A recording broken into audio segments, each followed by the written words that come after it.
はい、こんにちはタピです。今回はデュオの相方の見つけ方です。デュオは基本的に相方との息の合わせ方だと思います。なので、相方を見つける手順を和訳してきました。この動画が良いと思ったら高評価とチャンネル登録お願いします。あと、一つ感謝したいことがあります。登録者の数が結構伸びてきています。みんなが登録してくれているおかげです。ありがとう。これからも動画上げていくので、上げてほしい動画とかコメントしていってね。てなわけで、本編です。どうぞ。Alright, so first up, what exactly makes a good duo partner? More specifically, what traits should you be looking for? One of the most essential aspects is excellent chemistry. You've got to jive well with your duo and be able to treat them like a friend. It should ideally be someone you'd enjoy spending time with outside the game. Would you go for lunch with your duo or watch a movie with them? Mongrel says that he does that with his teammates in Discord, and it's a fantastic idea. It helps you relax and build a special relationship, one that you'll definitely need. Why?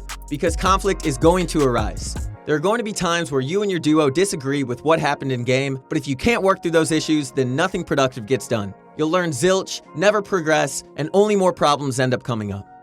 While chemistry isn't 100% needed to be successful, it certainly helps.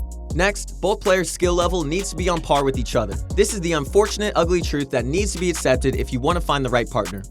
You just can't have the duo be performing at an overall worse level, at least to the point where it's continuously limiting your own performance. Notice that I did say at an overall level. That's because there are different things that you can excel at in Fortnite. You might know every tunnel and box fighting technique, but run-of-the-mill aim. Or you could be a 300 IQ mastermind that knows everything about rotations and playing the endgame, but with mediocre mechanics. Really, what you want to do is find a good fit. Preferably, you want skill sets that can complement each other. For instance, Tfue has recently been looking for duos partners with cracked mechanics. That's because he recognizes his types of skill sides more towards game knowledge and strategy rather than raw mechanics. Not to say that Tfue's mechanics are bad, but there are players out there better and faster than him. That's why he previously chose Kanata and is now duoing with controller player Scoped. Because their mechanics can win box fights and find endgame kills, while his skill set is more suited towards general strategy and decision making. Now, in most cases, it's pretty easy to tell when someone's skill level isn't up to par. Their arena points might be far behind yours, and maybe they won't have similar tournament placements. Or you can even use your 1v1 time together to get a better picture. If you can consistently beat your duo in build fights or box fights, then they're definitely too far behind. It's okay for one player to be more cracked, but you don't want that gap to be massive. Even though it can take a while to gauge, never settle with someone if you think their skill set just isn't up to par. Instead, look for someone that can provide an equal contribution to the team. Or else, you're just holding yourself back. Lastly, a dependable duo needs to know proper callouts and communication. I'm sure all of you know by now how useful effective comms can be. They can keep you alive in the endgame when things are running hectic, or help you prioritize targets and find kills. But at the same time, it's a lot harder to have two-shot callers on the same team. Generally, it's a smart idea to have an in-game leader, or IGL, making most of the large-scale decisions. Not every duo out there has an IGL, but by having one, you can avoid running into situations where you and your duo make conflicting plays. I'm going left, I'm going right, oh god. Really, you should consider all these traits when trying to find that perfect duo partner. But ultimately, your decision depends on your goals. If you just want someone to hang out with and play the occasional tournament, then who am I to say you shouldn't pick someone lower skilled? It's your choice in the end, but just know that these traits will have an impact. We talked about what makes a duo partner suitable, but what about the bad ones? What kind of players should you be avoiding when trying to find teammates? First, I'd say someone that doesn't accept their mistakes. Being able to recognize and accept mistakes is the #1 tip when it comes to improving. Yet you'd be surprised at how many competitive players don't have this mentality. They'll continually blame the game or even their opponents in some cases, which is just silly. That's not what you want to see in a teammate. You want someone that'll own up to their mistakes. With that, you'll know that they're working on fixing them.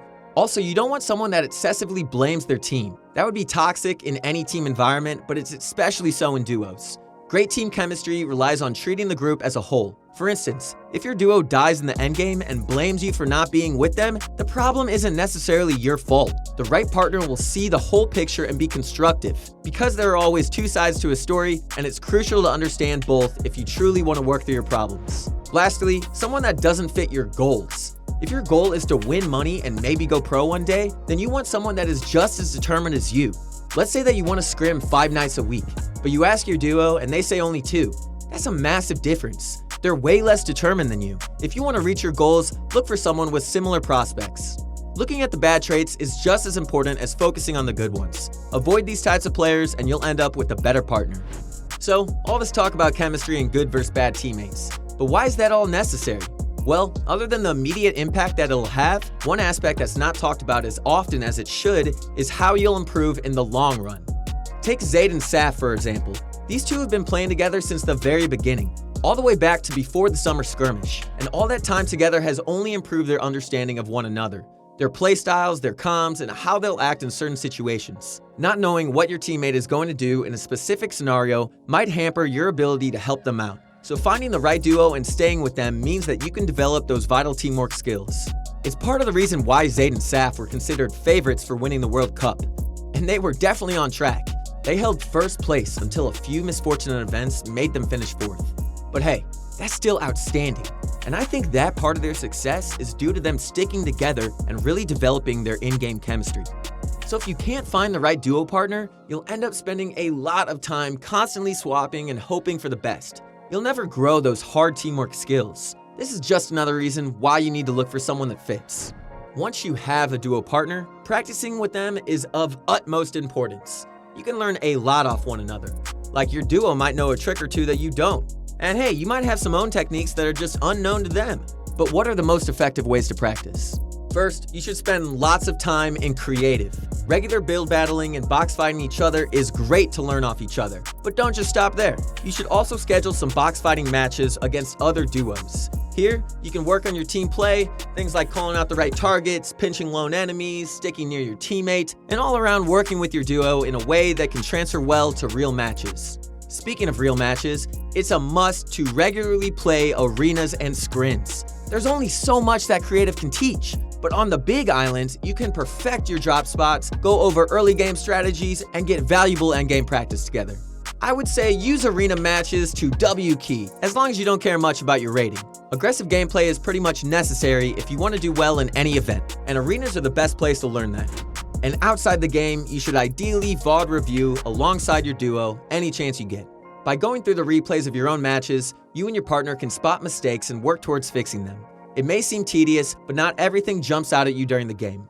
Sometimes it takes a second look and some analysis to spot the errors.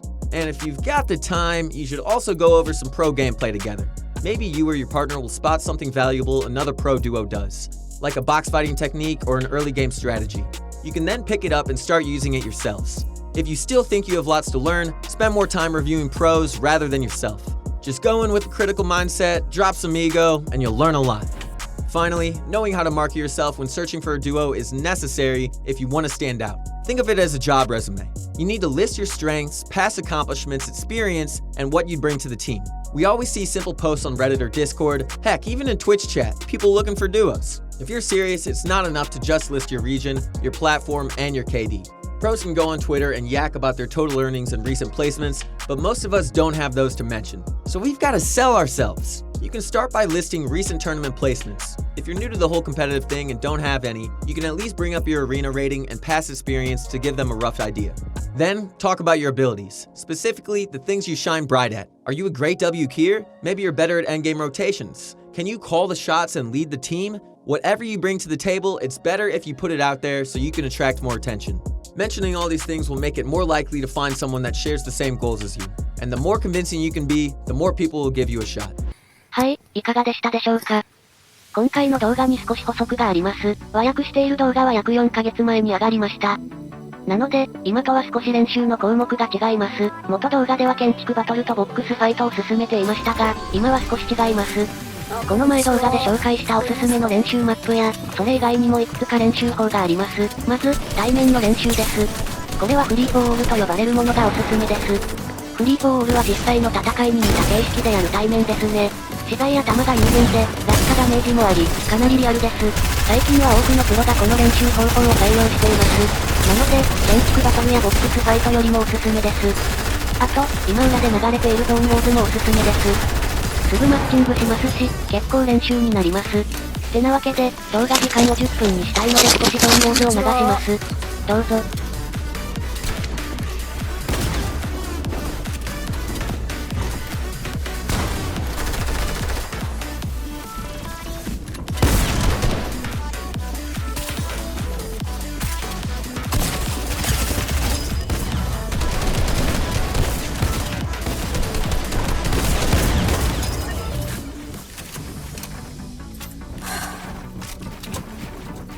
誰か喋れますか？走ります。こんにちは。こんにちは。